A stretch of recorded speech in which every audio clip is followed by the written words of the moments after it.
क्या कभी तुम्हें लगा है कि तुम्हारी अपनी यादों पर भरोसा कम होने लगा है? वो बातें जो तुमने साफ साफ सुनी, अब धुंधली लगने लगें। कोई तुमसे कहे, तुम गलत याद कर रहे हो, और तुम सोचने लगो, शायद सच में मैं गलत हूं। ये है गैसलाइटिंग। डॉक्टर रॉबिन स्टर्न इसे द गैसलाइट इफेक्ट कहती हैं। एक ऐसा खेल जिसमें इंसान का भरोसा उसी पर से उठ जाता है। धीरे धीरे तुम अपनी सोच, अपने सच और अपनी भावनाओं पर शक करने लगते हो।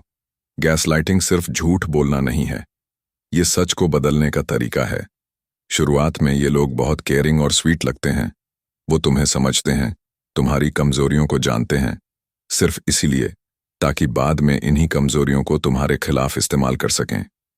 धीरे धीरे वो तुम्हारे शब्दों को ट्विस्ट करेंगे, तुम्हारी बातें नकारेंगे और कहेंगे, तुम ओवर रिएक्ट कर रहे हो। इसका असर दो तरह से होता है। बिहेवियरल लेवल, तुम कम बोलने लगते हो, बार बार माफी मांगते हो और खुद पर भरोसा खो देते हो। कॉग्निटिव लेवल, तुम हर सोच और याद पर शक करने लगते हो, और ये शक तुम्हें थका देता है। अनुष्का और राघव की शादी को 5 साल हुए थे। शुरू के 2 साल अच्छे थे, प्यार, ध्यान, बातें। फिर धीरे धीरे राघव बदलने लगा। जब भी अनुष्का किसी बात पर सवाल करती, राघव कहता, तुम्हें गलत फहमी है। अगर अनुष्का यकीन से कहती कि उसने कुछ सही सुना है, तो वो हंसकर कह देता, तुम हमेशा ड्रामा करती हो।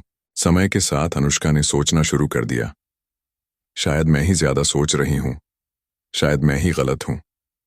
थेरेपी में एक दिन थेरेपिस्ट ने पूछा, क्या तुम्हें लगता है कि तुम्हारी भावनाएं सही हैं?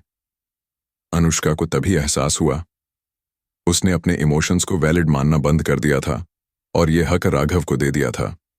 गैसलाइटिंग सिर्फ याददाश्त नहीं बदलती, ये इंसान की पहचान मिटा देती है। जब बार बार कहा जाए कि तुम गलत हो, तो दिमाग सर्वाइवल मोड में चला जाता है। सर्वाइवल मोड में हम सच नहीं ढूंढते, बस शांति चाहते हैं। और यही मैनिपुलेशन डेंजरस हो जाती है, क्योंकि वही दर्द तुम्हें फेमिलियर लगने लगता है। कई लोग ऐसे रिश्तों में इसलिए टिके रहते हैं क्योंकि उन्होंने वहां अपना बहुत कुछ इन्वेस्ट किया होता है। लेकिन सच ये है, सेल्फ ट्रस्ट वापस पाना जरूरी है। अपने इमोशंस को फिर से सच मानना जरूरी है। डॉक्टर रॉबिन स्टर्न कहती हैं, गैसलाइटिंग तभी कामयाब होती है जब इंसान को अपने ट्रूथ से ज्यादा रिश्ते की जरूरत महसूस हो। अगर कोई तुम्हारी रियलिटी को बार बार बदल रहा है, तो वो तुम्हें प्यार नहीं करता, वो सिर्फ कंट्रोल करना चाहता है। प्यार वो है जो तुम्हें साफ देखना सिखाए, न कि और धुंधला कर दे। अगर तुम्हारा रिश्ता तुम्हें मिरर में अपना चेहरा पहचानने नहीं देता, तो समय आ गया है कि उस मिरर की धूल साफ करो। अगर तुम भी रिश्तों के इन छुपे हुए मनोवैज्ञानिक खेलों को पहचानना चाहते हो, तो हमारे चैनल अनमास्किंग लव को सब्सक्राइब करो। यहाँ हम प्यार, मैनिपुलेशन और ह्यूमन साइकोलॉजी की परतें खोलते हैं, ताकि तुम सिर्फ सरवाइव नहीं, बल्कि सच में लाइव कर सको।